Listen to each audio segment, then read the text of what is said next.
বাস শুরু হয়েছে, শপথ গ্রহণ হয়েছে, ঢোকা হয়েছে, খালি এখনো চার্জ যতক্ষণ না আমাদের হাতে আসছে আমরা কাজ শুরু করতে পারবো না।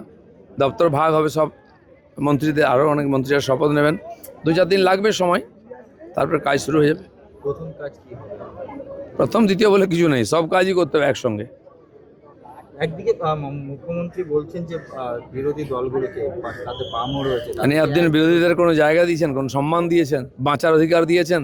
ঘরবাড়ি ভেঙেছেন, তাদের মুখ দেখতেন না, কি বলেছেন, আজকে ঠেলায় পড়েছেন বলে গাছে উঠতে হচ্ছে। শুনুন, মমতা ব্যানার্জির এই রাজনীতি, এই যে স্যান্ডউইচ রাজনীতি, এটা চলবে না। আজ মানুষ ওনাকে ধাক্কা দিচ্ছে, চুপ করে বসুন না, কিছুদিন দেখুন কি হচ্ছে। কেউ আপনার সঙ্গে নেই, আপনার পার্টির লোকেরাও নেই, পার্টির লোকেরা ঘর ছাড়া, তাদের খোঁজ খবর নিন।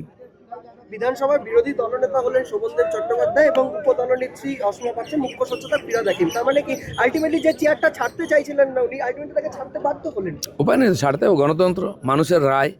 উনি ড্রামা করেন একটু খবরে থাকার জন্য, তারপর লাইনে এসে যান, সবাই দেখতে পেয়েছেন। কলকাতা পুরসভা হোয়াটসঅ্যাপ গ্রুপ সহ পাবলিক সেফটি এবং ভেক্টর কন্ট্রোল গ্রুপ ছাড়লেন ফিরহাদ হাকিম। একেবারে সেই যে দুটি হোয়াটসঅ্যাপ গ্রুপই ছেড়ে দিলেন। ভাই সরকার ছেড়ে দিল, আর হোয়াটসঅ্যাপ গ্রুপে কি আছে? এ তো রোজ হয়, রোজ যায়।